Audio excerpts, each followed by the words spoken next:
నమస్తే. తెలంగాణ రాష్ట్ర రాజకీయాల్లో ఓవైపు అధికార కాంగ్రెస్ పార్టీ, మరోవైపు ప్రధాన ప్రతిపక్షం. వీరిద్దరి మధ్య మాటల యుద్ధం నెలకొంది. సో, ఒకరి మీద ఒకరి విమర్శలు, లీగల్ నోటీసులు దాకా పోయినటువంటి పరిస్థితి మనకు కనిపిస్తుంది. సో, చాలా అంశాలున్నాయి తెలంగాణలో ఉన్నటువంటి రాజకీయాల గురించి. అండ్ దాంతో పాటు జాతీయ రాజకీయాల గురించి కూడా డిస్కస్ చేయాలి. ఏదైతే ఎన్నికల వ్యూహకర్త ప్రశాంత్ కిషోర్ ఉప ఎన్నికల్లో అక్కడ గెలుపు ఒక చరిత్రను సృష్టించినటువంటి పరిస్థితి. సో చాలా అంశాలను డిస్కస్ చేసే ప్రయత్నం చేద్దాం. ప్రస్తుతం మనతో పాటు రాష్ట్ర గ్రంథాలయ చైర్మన్, కాంగ్రెస్ పార్టీ సీనియర్ నేత డాక్టర్ రియాజ్ గారు ఉన్నారు. సార్ నమస్తే. సుశీలం గారు, మీకు వీక్షకులకు ప్రేక్షకులకు నమస్కారం. సో మొదటగా ప్రశాంత్ కిషోర్ గురించి డిస్కస్ చేద్దాం, జాతీయ రాజకీయాలు. సో ఆయన గెలుపు బీహార్లో ఒక చారిత్రాత్మక గెలుపు. 30 ఏళ్ళు పూర్తి బీజేపీ చరిత్రను ఆయన అక్కడ అరగదొక్కిండని ఒక చర్చ జరుగుతుంది. అసలు ప్రశాంత్ కిషోర్ ఎట్లా గెలిచిండు, అసలు అక్కడ ఏం జరిగిందంటే ఏం చెప్తారు సార్? శ్రీశైలం గారు, బంకింపూర్ ఫలితము జాతీయ స్థాయిలో బీజేపీ పతనానికి తొలి వికెట్గా మనం చూడాలి. కారణం ఏంటంటే బీహార్లో ఎక్కువ మంది అక్షరాస్యతలు ఉన్న నియోజకవర్గం బంకిపూర్, ఎక్కువ మంది గ్రాడ్యుయేట్స్ పట్టభద్రులు ఉన్న నియోజకవర్గం బంకిపూర్. ఆ నియోజకవర్గాన్ని చూపెట్టి మొత్తం పట్టభద్రులు, చదువుకున్న వాళ్ళు మా వెనుకనే ఉన్నారు, యువతంతా మా వెనుకనే ఉందనే ప్రచారంతో బీజేపీ 30 ఏళ్ళ తర్వాత అక్కడ పవర్లోకి వచ్చింది. నితీష్ కుమార్ సపోర్ట్ తోటి పవర్లోకి వచ్చారు. ఒకటి, యూత్ బీజేపీతో లేదు అని చెప్పడానికి ఈ ఎన్నికల ఫలితం వాళ్ళకి అగెనిస్ట్గా రావడం అనేది ఫస్ట్ దర్శనం. రెండోది, అది మామూలు నియోజకవర్గం కాదు, వాళ్ళ జాతీయ అధ్యక్షుడు నిబిన్ ప్రాతినిధ్యం వహిస్తున్న నియోజకవర్గం. దాదాపుగా 8 ఎన్నికల్లో భారతీయ జనతా పార్టీ గెలిచిన నియోజకవర్గం. మూడో అంశం ఏదైతుందో, అక్కడ అధికారంలో ఉన్నది భారతీయ జనతా పార్టీ. అంటే వాళ్ళకు పట్టున్న ప్రాంతంలో వాళ్ళు పట్టుకోల్పోయినారు. అలాగే జాతీయ అధ్యక్షుడు ప్రాతినిధ్యం వహిస్తున్న దాంట్లో నుంచి వాళ్ళు ఓడిపోయినారు. మొత్తం రాష్ట్రంలో అధికారంలో ఉన్నా కూడా ఉప ఎన్నికను కైవసం చేసుకోలేకపోయినారు. కాబట్టి రాబోయే ఎన్నికల్లో బీజేపీ పరాజయానికి అది మొట్టమొదటి చిహ్నంగా, సూచికగా కాంగ్రెస్ పార్టీగా మేము భావిస్తున్నాం. రెండో అంశం ఏంటంటే, ఈరోజు భారతీయ జనతా పార్టీ ఏమంటుందంటే, జంతర్ మంతర్కు సంబంధించిన ధర్నాకు ఈ విక్టరీకి సంబంధం లేదని చెప్తుంది. కానీ ఒక విషయం గుర్తుపెట్టుకోండి, అదేంటంటే భారతీయ జనతా పార్టీ నిన్న మొన్నటి వరకు భారతదేశంలో యువత మొత్తం మాతో ఉంది, యువత ఉన్నది కాబట్టి మేము భారతదేశంలో విజయ పరంపరను మేము కైవసం చేసుకున్నామని చెప్పుకుంటూ వచ్చింది. కానీ బంకింపూర్ ఎన్నికల్లో పూర్తిగా యువత వారికి ఓటు వేయలేదు. దానికి కారణం ఏంటంటే, చాలా క్లియర్గా ప్రశాంత్ కిషోర్కి పిలుపునిచ్చాడు. ఏమన్నాడంటే, బీహార్ యువత 10-15 వేల ఉద్యోగాల కోసం భారతదేశం మొత్తం విస్తరించి ఉద్యోగాల కోసం ప్రయత్నం చేస్తున్నది, చిన్న చిన్న ఉద్యోగాలు చేస్తుంది. కానీ అదే బీహార్ని ఉద్యోగ కేంద్రంగా మనం మార్చుకున్నప్పుడు, ఉద్యోగ అవకాశాలకు ఇది నిలయంగా మార్చినప్పుడు మనం సక్సెస్ అవకాశం ఉంటుంది. నాకు ఓటేయడం అంటే భారతీయ జనతా పార్టీ ఉద్యోగాలు ఇవ్వని వైఖరిని మీరు బయట ప్రపంచాన్ని చెప్పడం, నాకు ఓటేయడం అంటే యువతకు ఉపాధి అవకాశాల వైపు యువత ముగ్గు చూపుతుందని చెప్పడం అనే స్లోగన్స్ ఇచ్చాడు. ఆ యువత దాన్ని యాక్సెప్ట్ చేసింది కాబట్టి ప్రశాంత్ కిషోర్ అక్కడ విజయం సాధించాడు.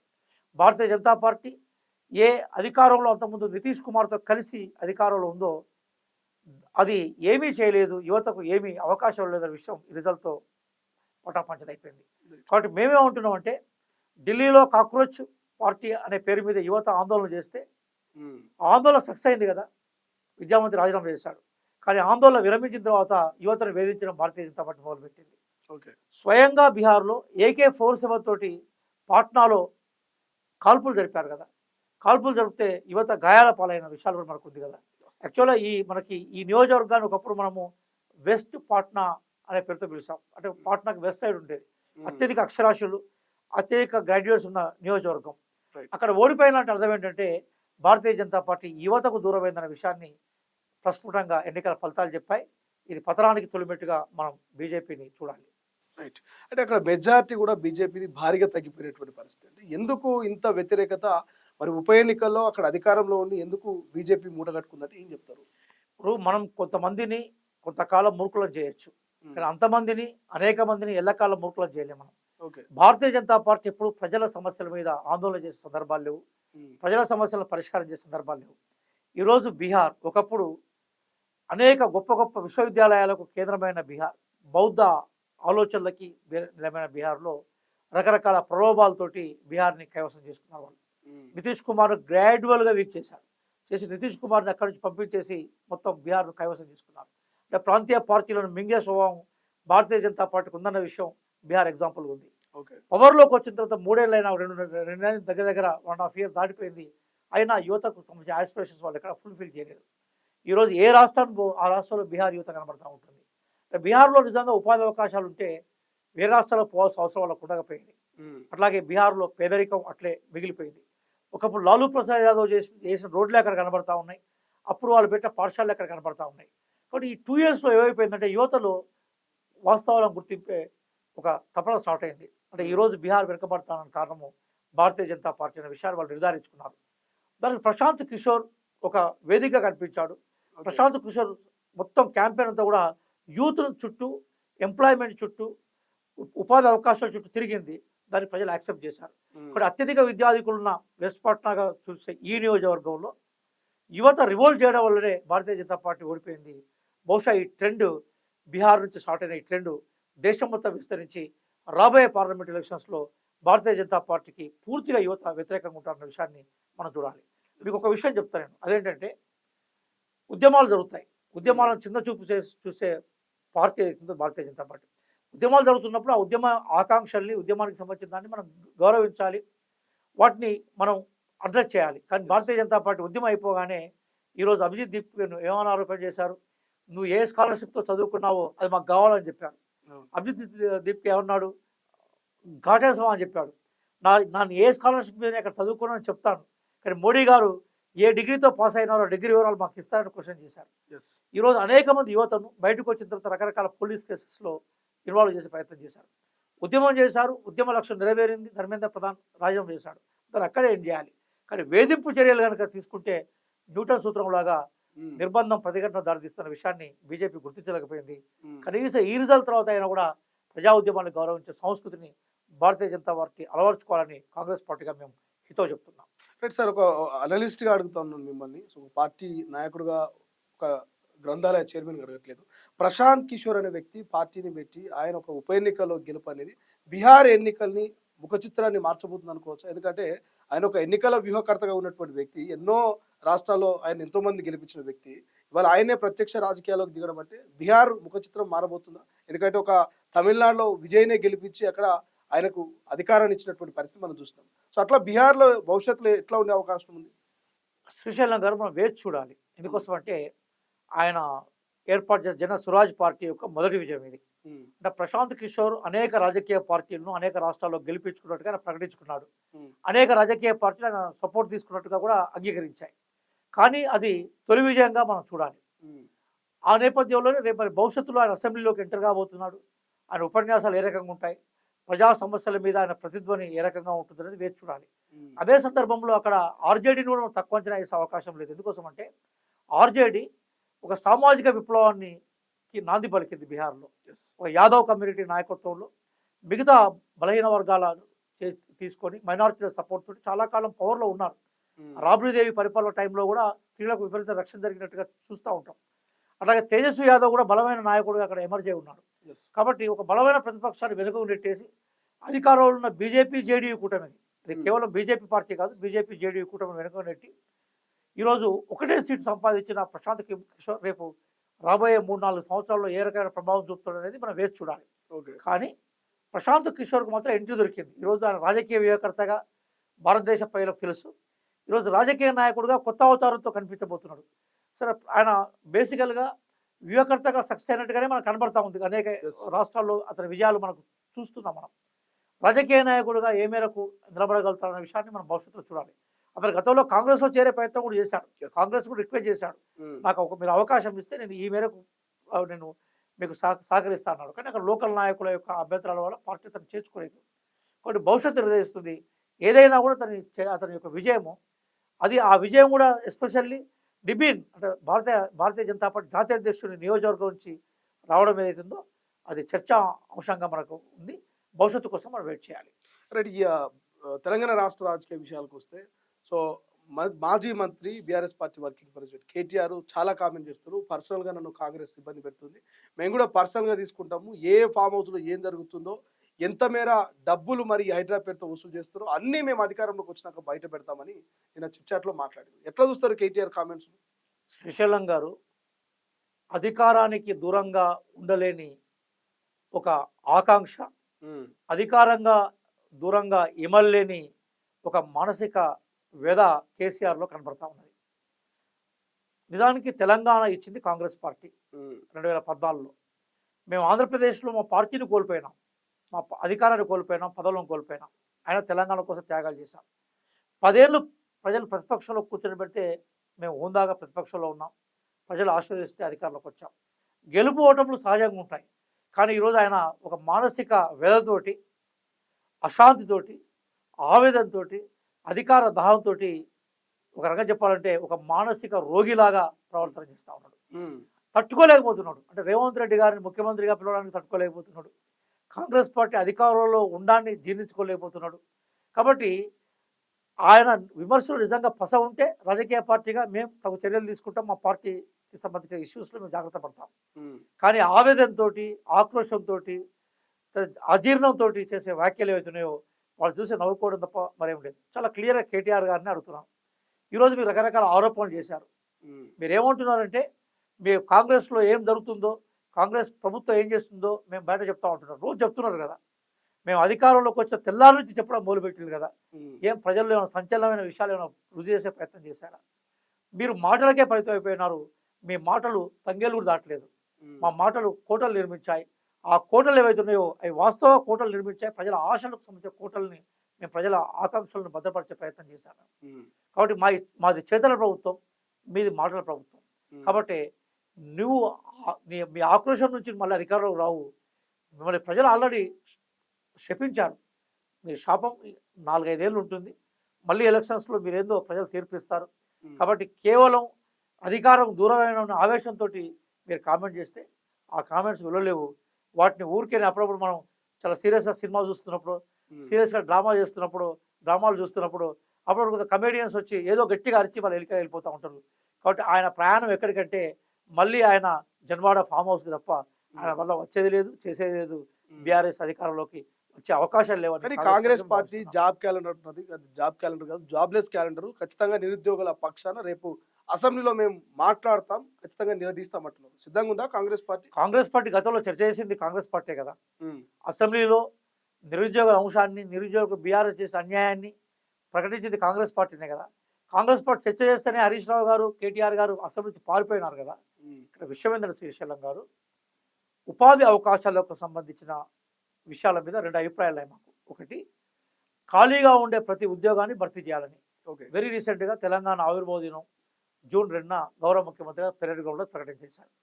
కేవలం ప్రభుత్వ ఉద్యోగాలకు పరిమితం కాకుండా ఉపాధి అవకాశాలను పెంచడం కోసము, స్కిల్స్ని పెంచే క్రమంలో స్కిల్ యూనివర్సిటీకి ప్రాధాన్యత ఇస్తూ విదేశీ పెట్టుబడుల కోసం కూడా మేము ప్రయత్నం చేస్తున్నాం. ఇక్కడ ఇండస్ట్రీస్ డెవలప్మెంట్ కోసం ఒకవైపు ప్రభుత్వ ఉద్యోగాల మీద ఫోకస్ చేస్తూనే మరొక వైపు మిగతా ప్రైవేట్ రంగంలో ఉపాధి అవకాశాల కోసం ప్రయత్నం చేస్తున్నాం. ఉమ్, ఆ నేపథ్యంలో కాంగ్రెస్ పార్టీ పనిచేస్తుంది. ఉమ్, అలాగే ఇంటిగ్రేటెడ్ స్కూల్స్ పెట్టి భవిష్యత్తులో బ్లూ స్కాలర్ జాబ్స్ కోసం కాంగ్రెస్ పార్టీ ఒక భవిష్యత్తు విజన్ చేస్తూ ఉన్నది. వీటిని గుర్తించకుండా మీరు 10 సంవత్సరాలు మీరు ఫెయిల్ కాకుంటే లాస్ట్ ఎలక్షన్స్లో నిరుద్యోగులు మాకెందుకు సపోర్ట్ చేసేవారు? ఉమ్, వాళ్ళందరినీ నేను తీసుకొని రాష్ట్రం మొత్తం దీని చరిత్ర కూడా నాకు ఉన్నది కదా. నిరుద్యోగ యువత ఆశల కోసమే కాంగ్రెస్ పార్టీ గెలిపించింది కదా.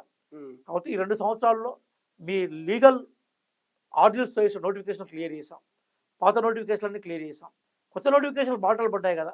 ఉమ్, మొన్నటి నుంచి లాస్ట్ జూలై నుంచి నోటిఫికేషన్ల పరంపర స్టార్ట్ అయింది కదా. నిన్నగాక మొన్న పోలీస్ ఉద్యోగాలకు సంబంధించిన ప్రకటన జరిగింది కదా. ఇంకొన్ని సూచనలు ఉన్నాయి, ఉమ్. ఇంకొన్ని సలహాలు ఉన్నాయి. వాటిలో ఏదన్నా కన్స్ట్రక్టివ్గా ఉంటే స్వీకరించేది కాంగ్రెస్ పార్టీ సిద్ధంగా ఉంది. ఒక ఇలాగ రిజిడ్గా ఉండే అవకాశం మాత్రం ఓ నిరుద్యోగి డిప్యూటీ సీఎం మీద లేఖ రాసి నా సూసైడ్కి ఆయన కారణం లేఖ రాసి సూసైడ్ అటెంప్ట్ చేసుకుంటే రాష్ట్ర ప్రభుత్వం మంత్రులు ఇంతవరకు పరామర్శించలేని విమర్శలు సైతం బీఆర్ఎస్ చేస్తున్నది. మరోవైపు 19,000 పోలీసు ఉద్యోగాలు ఇవ్వాల్సి ఉంటే 7,000తోటే సరిపెట్టుకునే ప్రయత్నం చేస్తుంది. మేము ఉద్యమం మరింత ఉధృతం చేస్తాం, ధర్మేంద్ర ప్రధాన్ రాజీనామా లాగా ఇక్కడ ముఖ్యమంత్రి రేవంత్ రెడ్డి విద్యాశాఖ మంత్రి ఆయనతో కూడా రాజీనామా చేస్తామని కొంత నిరుద్యోగులకు స్టేట్మెంట్ ఇస్తున్నారు. దీని మీద మీ కామెంట్ ఏంటి? శ్రీశైలం గారు, అంటే ఆత్మహత్యకి సంబంధించిన అంశాలని గ్లోరిఫై చేయడం వల్ల యూత్ను మనము చదువుకునే ట్రాక్ నుంచి, కన్స్ట్రక్టివ్ ట్రాక్ నుంచి పక్కకు తీసుకొచ్చే అవకాశం ఉంటుంది. కాబట్టి వాటిని మనం సాధ్యమైనంత వరకు మీడియా ఛానళ్ళ ద్వారా కానీ, మేధావులు కానీ, విద్యావంతులు కానీ, ఆల్రెడీ ఉద్యోగాలు సాధించిన వాళ్ళు కానీ అట్లాంటి టెండెన్సీని, ట్రెండ్ని, మనస్తత్వాన్ని ప్రోత్సహించడం అనేది సరైనది కాదు. మనం గుర్తుపెట్టుకోవాలి. ఏ ప్రభుత్వాలన్నా కూడా బ్రతికి సాధించాలి తప్ప చనిపోయి జీవితం ఒకటే కదా, అమూల్యమైంది కదా. ఉమ్, అందుకోసం ఆ ట్రెండ్ని గ్లోరిఫై చేయడం ప్రభుత్వం పరంగా మాకు ఇష్టం లేదు. ఓకే. నెంబర్ 1. నెంబర్ 2 ఏంటంటే మేము వాగ్దానం చేసిన 20,000 పోలీసు ఉద్యోగాలను ఇవ్వడానికి సిద్ధంగా ఉన్నామని డీజీపీ గారే స్వయంగా ప్రకటించారు. మొదటి దఫాలో 7,500కు సంబంధించిన ఉద్యోగాలు ప్రకటన చేశారు. ఇంకా ప్రభుత్వం 3 సంవత్సరాలు ఉంది, అవకాశాలు ఉన్నాయి. ఖచ్చితంగా ప్రకటించిన ప్రతి ఉద్యోగాన్ని, ఖాళీగా ఉండే ప్రతి ఉద్యోగాన్ని మేము నింపుతాం. దశలవారీగా ఉంటుంది. యువత దయచేసి అర్థం చేసుకోవాలని కోరుకుంటున్నాం. నిజమైన నిరుద్యోగుల ఉద్యమాలను కాంగ్రెస్ పార్టీ గౌరవిస్తుంది. వాళ్ళ ఆకాంక్షల మీద ప్రతిరోజు ముఖ్యమంత్రి గారు రిపోర్ట్ తీసుకొని చూస్తున్నారు. అట్లాగే బీఆర్ఎస్ కొంతమందిని చాలా ముందర పెట్టి ప్రభుత్వాన్ని అస్థిరపరిచే ప్రయత్నం చేస్తున్నాం. దాన్ని మేము తిప్పికొడతాం. కానీ ఖాళీగా ఉండే ప్రతి ఉద్యోగాన్ని భర్తీ చేస్తాం, దశలవారీగా భర్తీ చేస్తాం. కాబట్టి నిరుద్యోగ యువత చదువు మీద ఫోకస్ చేయాలని నేను కోరుకుంటున్నాను. మరి ధర్మేంద్ర ప్రధాన్ ఎట్లయితే జంజీలు రాజీనామా చేయించారో రేపు తెలంగాణలో కూడా మరో జంజీ ఉద్యమాన్ని తీసుకొస్తాం. మరి విద్యాశాఖ మంత్రి అయిన ముఖ్యమంత్రి రేవంత్ రెడ్డి కూడా రాజీనామా చేస్తాం, ఫీజు రిమర్స్మెంట్ లేవు, 2 లక్షల ఉద్యోగాలు లేవు అనే కాన్సెప్ట్ కొత్త పెద్ద ఎత్తున వినిపిస్తుంది. నిన్న మొన్న అశోక్ నగర్, ఇటు దిల్సుఖ్ నగర్ ఈ వేదికలుగా ధర్నాలు నిరసనలు చేస్తా ఉన్నారు. రేపు ఇంకా పెద్ద ఎత్తున ఉద్యమాలకు తెరలేపుతామంటున్నారు కదా. శ్రీశైలం గారు ఉద్యమాల స్వభావాన్ని అర్థం చేసుకునే ఒక చరిత్ర, అట్లాగే కమిట్మెంట్ కాంగ్రెస్ పార్టీకి ఉంది. ఈరోజు ప్రభుత్వం మీద ఉద్యోగాలకు సంబంధించిన ప్రెషర్ రావడానికి కారణం ఏంటి? 10 సంవత్సరాల కాలంలో నిజంగా ఉద్యోగాల భర్తీ రెగ్యులర్గా జరిగితే బహుశా ఆ ప్రభుత్వం మీద ఆ ప్రెషర్ వచ్చే అవకాశం ఉండకపోయేది. మేము ప్రభుత్వంలో రాగానే మొత్తం భారతదేశంలో ఏ ముఖ్యమంత్రి చేయనట్టుగా గౌరవ ముఖ్యమంత్రి రేవంత్ రెడ్డి గారు యూపీఎస్సీకి వెళ్ళి స్వయంగా దాని పనితీరు తీసుకొచ్చి ఇక్కడ తెలంగాణ పబ్లిక్ సర్వీస్ కమిషన్ని ప్రక్షాళన చేశాడు. ప్రతి నోటిఫికేషన్ గతంలో రిలీజ్ అయింది, దాన్ని మాడిఫై చేసేసి మొత్తం ఉద్యోగాలను మేము పూర్తిగా నింపాం. అలాగే ఉద్యోగాలను నింపడానికి సంబంధించిన భరోసా మేము ఇచ్చాం. జాబ్ క్యాలెండర్ విషయంలో కూడా ఎస్సీ వర్గీకరణ చేయడం వల్ల మనం అనుకున్న కాలంలో దానికి సంబంధించిన నోటిఫికేషన్ను అనుకున్న విధంగా ఇవ్వలేకపోయినాం. దాని ప్రతి రూపం మేము మిగతా రూపంలో జరుగుతుంది. మొన్న రీసెంట్గా పబ్లిక్ సర్వీస్ కమిషన్ చైర్మన్ ఏమన్నాడు, ప్రతి నెల 3 నోటిఫికేషన్లు ఇస్తా ఉన్నాడు. జూలైలో ఉన్నాడు 4 నోటిఫికేషన్లు ఇచ్చారు. ఆగస్టులో అదే పరంపర కొనసాగుతూ ఉంది. అలాగే సివి ఆనంద్ గారు చాలా క్లియర్గా ఉన్నారు, పోలీసు ఉద్యోగాలు 19,000 పైగా ఖాళీగా ఉన్నాయి, అందులో 5,000 పైగా మాకు ఫైనాన్స్ క్లియరెన్స్ వచ్చింది, ఇంకో 2,000 ఉద్యోగాలు కలిపి మేము ఇస్తూ ఉన్నాం, ఇంకో దఫలో మిగతా ఉద్యోగాలు ఇస్తాం. మేము యువతకు చేసిన వాగ్దానాల నుంచి మేము దూరంగా పోలేదు సార్. ఇక్కడ దశల వారీగా నియామకాలు అవుతుంటాయి. చదువు మీద ఫోకస్ చేయడం ద్వారా ఈ తరం వచ్చే తరం అందరికీ అవకాశాలు ఉంటాయి. అదే సమయంలో ప్రభుత్వ ఉద్యోగాలతో పాటుగా ప్రైవేట్ రంగంలో కూడా ఉపాధి అవకాశాల కోసం మేము పెడుతున్నాం. కానీ భారతీయ జనతా పార్టీ లాగా సంవత్సరానికి 2 కోట్ల ఉద్యోగాలు వాగ్దానం చేసి మేము వాగ్దాన భంగం చేయలేదు. అలాగే మేము ఉద్యోగాలు ఇవ్వము అని మేము ఎక్కడ కూడా ప్రకటించలేదు. ఉద్యోగాలు ఇస్తామని మేము చెప్తున్నాం, ఇచ్చే ప్రక్రియలో ఉన్నాం. కాకుంటే సహజంగా యువత ప్లేస్లో మీరున్నా నేనున్నా ఉద్యోగ నోటిఫికేషన్లు వెంటనే రావాలని, వాళ్ళకు ఉపాధి అవకాశాలు వెంటనే రావాలని, ఉద్యోగాలు వెంటనే రావాలని కోరుకుంటాను. ఆ తపన మేము అర్థం చేసుకుంటాం. కానీ ఆ తపన వెనక ఉండే బాధను మేము అర్థం చేసుకుంటాం. కానీ దాన్ని ఆర్టిఫిషియల్గా తమకు అనుకూలంగా మార్చుకునే ప్రయత్నం చేసే బీఆర్ఎస్ యొక్క వైఖరిని కేటీఆర్ స్టేట్మెంట్లో మాత్రం ఖండిస్తాం, వ్యతిరేకిస్తాం. క్రిమినల్ వేస్ట్ అనేటువంటి ఒక వర్డ్ రాష్ట్ర వ్యాప్తంగా చర్చనీయాంశంగా మారింది. సో ప్రధానంగా బీఆర్ఎస్ నేతలు ఇది ఇంజనీరింగ్ విద్యార్థులను అవమానపరిచినట్టే, అవహేళన చేసినట్టు అనే ఒక చర్చ కూడా నడిపించారు. ఏం చేస్తారు సార్ దీని కామెంట్? క్రిమినల్ వేస్ట్ చాలా జాగ్రత్తగా విషయాలను మనం చూడాలి. మన దగ్గర ఒకప్పుడు BA, BCom, BSc, MA, MCom, MSc ఉండేది. అన్ని కోర్సులు మూతపడిపోయినాయి. యువతంతా ఇంజనీరింగ్ వైపు వచ్చారు. విపరీతమైన ఇంజనీరింగ్ కాలేజీలు ఈరోజు మొత్తం భారతదేశంలో అత్యధిక ఇంజనీరింగ్ కాలేజీల రాష్ట్రం ఏదైతుందో తెలంగాణ రాష్ట్రం, సెకండ్ ప్లేస్లో ఏపీ ఉంది మొత్తం భారతదేశంలో. నా దగ్గర గణాంకాలతో సహా ఉంది.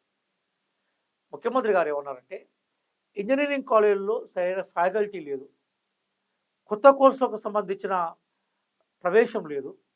దీంతో ఏమవుతుందంటే పిల్లలకు ఫ్యాకల్టీ లేకపోవడం వల్ల, అవకాశాలు లేకపోవడం వల్ల, అలాగే కొత్త కోర్సు ఇంట్రడ్యూస్ చేయకపోవడం వల్ల వాళ్ళు 4 సంవత్సరాలు చదువుకొని బయటకు వస్తున్నారు. కాబట్టి దాన్ని మనం రీడిఫైన్ చేయాలి, దాన్ని పునర్నిర్వచించాలి. ఇంజనీరింగ్ కోర్సు చదివిన విద్యార్థులకి ఉపాధి అవకాశాలు వచ్చే విధంగా ఉండాలి. అట్లా లేకుండా పట్టా తీసుకొని బయటకు వస్తే వాళ్ళ జీవితాలు ఏవైతున్నాయో అవి మనకు నిష్ఫలమయ్యే అవకాశం ఉంటుందని చాలా పాజిటివ్గా ఇంజనీరింగ్ వ్యవస్థలో ఇంజనీరింగ్ కాలేజ్ సంస్కరించాలని మాట్లాడినాను. నేను, మీరు ట్రెడిషనలిస్టులు సంస్కరణలు వ్యతిరేకిస్తూ ఉంటారు. సంస్కరణలు మీకు ఇష్టం ఉండవు, సంస్కరణలు జరగాలని కోరుకోరు. 10 సంవత్సరాల టైంలో కేసీఆర్ గారు, గౌరవ కేసీఆర్ గారు ముఖ్యమంత్రిగా ఉన్నప్పుడు, కేటీఆర్ గారు యంగ్ మినిస్టర్గా ఫోజ్ ఇచ్చినప్పుడు ఒక్కసారి ఇంజనీరింగ్ కాలేజ్ మీద సమీక్ష చేశారా? ఒక్క ఇంజనీరింగ్ కాలేజ్ సౌకర్యాలు లేవని మూసేసే సందర్భం మీకుందా? ఎప్పుడైనా ఇంజనీరింగ్ కాలేజ్ యజమానులతో డిస్కస్ చేసే ప్రయత్నం చేశారా? ఇంజనీరింగ్ కాలేజీలను బయట ఉపాధి అవకాశాలతో ఉన్న పరిశ్రమలతో ఇప్పుడు మీటింగ్ పెట్టారా? 10 సంవత్సరాల టైంలో రాజశేఖర రెడ్డి గారి పీరియడ్లోనే ఇంజనీరింగ్ కాలేజీలు వచ్చాయి. ఉమ్, కానీ వచ్చిన ఇంజనీరింగ్ కాలేజ్లో తెలంగాణ ఏర్పడిన తర్వాత ఆ ఇంజనీరింగ్ కాలేజీలో చదివే విద్యార్థులకి ఉపాధి అవకాశాల మీద మీరు చేసిన ఫోకస్ ఏంటి? 10 ఏళ్ళు ఎక్కడి గొంగలి అక్కడ ఉన్నట్టుగానే మీరు ఉంచారు. ఇప్పుడు మేము దాన్ని సంస్కరించే ప్రయత్నం చేస్తున్నాం. అందుకోసం ముఖ్యమంత్రి గారు ఏ నేపథ్యంలో అన్నారో గుర్తుపెట్టుకోవాలి. ఆ నేపథ్యాన్ని విస్మరించి సంస్కరణల కోసం మాట్లాడిన మాటలను వక్రీకరించి ఇంజనీరింగ్ విద్యార్థుల్ని తెలంగాణ ముఖ్యమంత్రి గారి వ్యతిరేకంగా ర్యాలీ చేసే ప్రయత్నం చేయడమే దుర్మార్గం. ఉమ్, ప్రభుత్వం కమిట్మెంట్తో ఉంది. ఈరోజు చాలా క్లియర్గా అంటున్నారు ముఖ్యమంత్రి గారు. వైట్ కాలర్ జాబ్స్ సంబంధించిన ఉత్పత్తి విపరీతంగా వచ్చింది. బ్లూ కాలర్ సంబంధించిన ఆ, మనం యూత్ను తయారు చేసుకుంటే ఉపాధి అవకాశాలు పెరుగుతాయని చెప్తున్నాను. ఆ దిశగానే మనం అంతకుముందు మనకి ఐటీఐలు ఉండేది, వాటిని మనం Yes. అడ్వాన్స్ సెంటర్గా మార్చాం. ఇంజనీరింగ్ కాలేజీలు కూడా ఈరోజు ప్రపంచంలో ఏ కోర్సులకైతే డిమాండ్ ఉందో ఆ కోర్సులో అవి మళ్ళీ ఇస్తున్నాం. ఆ సందర్భంలో చేసిన కామెంట్ను వక్రీకరించడం అనేది కేటీఆర్ గారి విజ్ఞతకే నేను మేము అందిస్తున్నాం. రైట్. దాంతోపాటు ఇటు రంగారెడ్డి, హైదరాబాదు, మహబూబ్ నగర్ ఎమ్మెల్సీ కావచ్చు, లేకపోతే అటు వరంగల్, ఖమ్మం పట్టభద్రుల ఎమ్మెల్సీ కావచ్చు. 2 ఎమ్మెల్సీలు రాబోతున్నాయి. కాంగ్రెస్ ఎట్లా సిద్ధమవుతుంది? గతంలో ఎమ్మెల్సీ ఎన్నికల్లో మీరు ఎక్కడ కూడా విజయం సాధించలే. ఆ ఎన్నికల్లో కొంత మీరు ఓటమిని చూసినటువంటి పరిస్థితి. సో ఇప్పుడు రాబోయే ఎమ్మెల్సీలో ఎట్లా ఉండబోతున్నది అధికార కాంగ్రెస్ పార్టీ? అంటే మీ అభిప్రాయంతో నేను ఏకీవించట్లేదు. గతంలో వరంగల్, ఉమ్, నల్గొండ ఎన్నిక ఏదైతుందో ఖమ్మం ఎన్నికలో మేమే విజయం సాధించాం కదా. ఉమ్, తీర్మాన్ మల్లన్న పార్టీ నుంచి తర్వాత వెళ్ళిపోయినాడు. ఓకే, కానీ తీర్మాన్ మల్లన్న ఇండిపెండెంట్గా పోటీ చేసినప్పుడు ఓడిపోయినాడు. ఓకే, కాంగ్రెస్ పార్టీ నుంచి పోటీ చేసినప్పుడు గెలిచాడు. మేము అధికారంలోకి వచ్చిన తర్వాత జరిగిన 2 ఎమ్మెల్సీ ఎలక్షన్స్లో, ప్రధాన గ్రాడ్యుయేట్ ఎమ్మెల్సీ ఎలక్షన్స్లో ఉమ్, మేము ఆదిలాబాదు, కరీంనగర్ ఎన్నికల్లో మేము ఓడిపోయినాం. yes, వరంగల్, ఖమ్మం, నల్గొండ ఎన్నికల్లో మేము గెలిచాం. ఆ గెలుపు మాదే కదా. ఉమ్, ఈరోజు గ్రాడ్యుయేట్ ఎమ్మెల్సీ ఎలక్షన్స్ వైపు నుంచి కూడా పార్టీ కొంత యాక్షన్ ప్లాన్ మొదలుపెట్టింది. బహుశా వచ్చే నెలలో ప్రధానంగా మనకు గ్రాడ్యుయేట్స్కి సంబంధించిన ఓటర్లను మేము ఎంపిక చేసుకునే అవకాశంలో పార్టీ ఒక ప్రణాళిక నిర్వచించింది. డెఫినెట్గా రాబోయే కాలంలో ఇటు రంగారెడ్డి బేస్డ్ ఎన్నిక కానీ, గ్రాడ్యుయేట్ ఎన్నిక కానీ, అట్లాగే నల్గొండ, ఖమ్మం, వరంగల్ బేస్డ్ గ్రాడ్యుయేట్ ఎన్నికల్లో కాంగ్రెస్ పార్టీ పోటీ చేయబోతుంది. ఉమ్. గెలవడానికి మేము ప్రయత్నం చేస్తాం. రెడ్డిగా ఈ లీగల్ నోటీసుల గురించి ఏమైనా కామెంట్ చేస్తారా? ఓవైపు ప్రభుత్వ విపు అద్దంకి దయాకర్ కావచ్చు, లేకపోతే మీడియా కమ్యూనికేషన్ చైర్మన్ సామ రాములు గారు, వీళ్ళంతా కూడా హరీష్ రావు తాంత్రిక పూజలు చేస్తున్నారు, వర్షాలు పడకుండా ఒక కుట్ర జరుగుతుందని ఒక చర్చ గత కొన్ని రోజుల నుంచి నడుస్తున్నది. సో దీని మీద ఆయన లీగల్ నోటీసులు పంపించిండు హరీష్ రావు. దీని మీద కామెంట్ చేస్తారా? అంటే రాజకీయ విమర్శను పర్సనల్గా తీసుకునే వైఖరి సరైనది కాదని నేను భావిస్తున్నాను. ఉమ్, ఇప్పుడు హరీష్ రావు గారు ఎక్కడికి వెళ్ళారు, ఎందుకు వెళ్ళారు అనే దాని మీద ఒక చర్చ జరుగుతూ ఉన్నది. ఎస్, ఆ చర్చలో భాగంగానే రాజకీయ విమర్శను అద్దెకి దయాకర్ గారు కానీ, మా రామ్మోహన్ గారు చేశారు. ఉమ్, చేస్తే ఆయన దాన్ని పర్సనల్గా తీసుకునే ప్రక్రియ అనేది రైట్ కాదు. ఒకవేళ నిజంగా ఆ, మేము చేసే విమర్శలో ఏమైనా తప్పు అనిపిస్తే, లోపం అనిపిస్తే, సరైనది కాదనుకుంటే నువ్వు రాజకీయ విమర్శ చేసే అవకాశం ఉంటుంది. ఉమ్. దానికోసం లీగల్ నోటీసులు పంపించాల్సిన అవసరం ఏం లేదు. అయితే ఆ ఇష్యూ మీద మరికొంత స్టడీ జరగాలని మేము కోరుకుంటున్నాం. రెడ్డిగా ఈటెల రాజేందర్ లాంటి వాళ్ళు కామెంట్ చేస్తారు, ఇది హైడ్రా పేదలను రక్తం తాగడానికి వచ్చింది, ఇది కబ్జా కోర్ల కోసం రాలేదు, ఇది ఇది ఈ హైడ్రాని అడ్డు పెట్టుకొని కోట్లు కొల్లగొడుతున్నారని ఒక రకమైనటువంటి కామెంట్ చేస్తూ ఉన్నారు. సో ఏం చెప్తారు హైడ్రా గురించి? హైడ్రా అనేది హిట్లర్ను ఎగ్జాంపుల్గా తీసుకోవడం రేవంత్ రెడ్డి అంటున్నారు. శ్రీశైలం గారు ఎక్కడో హైడ్రా తీగ లాగితే ఆ ఉమ్, డొంకలో నుంచి మనకి ఈటల రాజేంద్ర గారు మాట్లాడుతున్నారు. ఉమ్, మరి ఆయనకి ఏం నొప్పి అవుతుందో, ఆయనకేం బాధ అవుతుందో మాకు అర్థం కావట్లేదు. అదే పార్టీకి సంబంధించిన ఇద్దరు ఎంపీలు, కొంత చేవెల నుంచి ప్రాతినిధ్యం వహిస్తున్న విశ్వేశ్వరరెడ్డి గారు కానీ, అలాగే మెదక్ నుంచి ప్రాతినిధ్యం వహిస్తున్న రఘునందనరావు గారు కానీ హైడ్రా అవసరం ఉందన్న చెప్పిన విషయాలు కూడా మనం చూసుకోవాలి. ఎస్, మొట్టమొదటిసారిగా ఈటల రాజేందర్ గారు వాళ్ళ పార్టీలో ఏకాభిప్రాయం కోసం ప్రయత్నం చేయమనండి. భారతీయ జనతా పార్టీలో హైడ్రా పట్ల 2 అభిప్రాయాలు ఉన్నాయి. ఒక పార్టీలో ఒకే అభిప్రాయం ఉండాలి. మొట్టమొదటిసారిగా హైడ్రాను ఆయన విమర్శించి కాంగ్రెస్ పార్టీ ముఖ్యమంత్రి గారిని విమర్శించే ముందు మా అభిప్రాయం ఏంటంటే మొట్టమొదటిసారిగా మీ పార్టీలో ఏకాభిప్రాయం కోసం ప్రయత్నం చేయాలని వాళ్ళకి సలహా ఇస్తున్నాను. ఉమ్, హైడ్రాకు అనుకూలంగా ఈ మధ్య కాలంలో ప్రజాభిప్రాయాన్ని కూడా మీరు చూశారు. ఈరోజు దాదాపుగా 3,200 ఎకరాలకు సంబంధించిన భూమిని ఈరోజు గుర్తించి దాని అన్యాక్రాంతమైన భూములను బయటకు తీసుకొచ్చే ప్రయత్నం చేశారు. మన కళ్ళ ముంగటనే మనకు ఉప్పల్ చెరువును కానీ, అలాగే బతుకమ్మ కుంటను కానీ ఎంత అద్భుతంగా సుందరంగా మార్చిందో హైడ్రా మనం చూసాం. ఉమ్, ఇప్పుడు హైడ్రా పేరు చెప్తే కబ్జాదారుల గుండెలు వణికిపోతున్నాయి. 63 మంది కేసులు వేశారు. వాళ్ళు ఎవరు సామాన్య మనుషులుగా మానవులు కాదు. వాళ్ళు కేవలం బతుకుదెరువు కోల్పోయిన వాళ్ళు కాదు. మొత్తం భూములు ఆక్రమించిన వాళ్ళు ఎక్కువగా ఉన్నట్టుగా మనకు వార్తలు వస్తున్నాయి. దాని మీద నిర్ధారణ జరగాలి. కాబట్టి హైడ్రా అనగానే ఎందుకు ఈటల రాజేందర్ ఉలికి పడుతున్నాడో, ఆయన ఎందుకు ఉలికి పడుతున్నాడో మనకు అర్థం కావట్లేదు. ఈరోజు సబర్మతి తీరాన్ని ప్రక్షాళన చేయడం వల్ల గుజరాత్ అభివృద్ధి వాళ్ళు శాసనం చేసుకున్నారు. అలాగే యమునా నదికి సంబంధించిన ఇష్యూస్లో ఢిల్లీ సర్కారు డబుల్ ఇంజన్ సర్కారు అని చెప్పుకుంటూ దాని మీద కమిట్మెంట్తో ఉన్నారు. మరి హైదరాబాద్ రక్షణ కోసం మేము మూసీ నది ప్రక్షాళన కానీ, కబ్జాదారుల నుంచి భూములను రక్షించే ప్రయత్నం చేయడం కానీ చేస్తే బీజేపీ హర్షించాలి కదా. బీజేపీ వ్యతిరేకించడం అనేది వారి విజ్ఞతకు వదిలిపెడుతున్నాం. నిజంగా అభివృద్ధి కోసం చేస్తున్న కృషి ఏదైతుందో, మీరు నిజంగా కేంద్రంలో అధికారం ఉండి దేశం మొత్తం అభివృద్ధి కావాలనుకున్నప్పుడు హైడ్రా లాంటి పనులను మీరు ఎంపీగా ప్రశంసించాలి. ఇక్కడ లోపాలు ఉన్నప్పుడు నా దగ్గర లోపం జరిగిందని చెప్పండి. కానీ మొత్తం మిషనరీనే వ్యతిరేకించడం అంటే అభివృద్ధి జరగదని మీరు కోరుకుంటున్నారు. జరగని అభివృద్ధిని కేంద్రంగా ఉండాలని మీరు కోరుకుంటున్నారు కాబట్టి దాన్ని మేము వ్యతిరేకిస్తున్నాం. Right. Thank you so much sir. ఇది మొత్తం మీద సో తొలి వెలుగు స్టూడియోలో డాక్టర్ రియాజ్ గారు అనేకమైనటువంటి రాజకీయ అంశాల గురించి ఆయన డిస్కస్ చేయడం జరిగింది. ప్రధానంగా నిరుద్యోగులకు ఇది నిరంతర ప్రక్రియ, ఉద్యోగాల భర్తీ జరుగుతూనే ఉంటుంది. సో మీరందరూ కూడా ప్రాపర్గా ప్రిపేర్ కాండి, ఖచ్చితంగా ఉద్యోగాలు సాధించవచ్చని చెప్తా ఉన్నారు. మరోవైపు ఈ లీగల్ నోటీసులు కూడా రాజకీయ విమర్శల్ని రాజకీయంగానే చూడాలి, రాజకీయంగా మళ్ళీ విమర్శలు తిప్పికొట్టాలి, కానీ వ్యక్తిగతంగా తీసుకోవడం సరైనటువంటి పద్ధతి కాదని చెప్తా ఉన్నారు. ఇంకోవైపు హైడ్రా అనేది ప్రజల శ్రేయస్సు కోసం, తెలంగాణ అభివృద్ధి కోసం తీసుకొచ్చారు. దీన్ని అడ్డుకోవడం, దీని మీద ఆరోపణలు చేయడం సరైన పద్ధతి కాదని కూడా రీజనల్ కౌంటర్ ఇచ్చే ప్రయత్నం చేశారు. చూద్దాం రానున్న రోజుల్లో ఏం జరగబోతుంది, తెలంగాణ రాష్ట్ర రాజకీయాలు ఎటువంటి పరిణామాలకు దారి తీయబోతున్నాయి.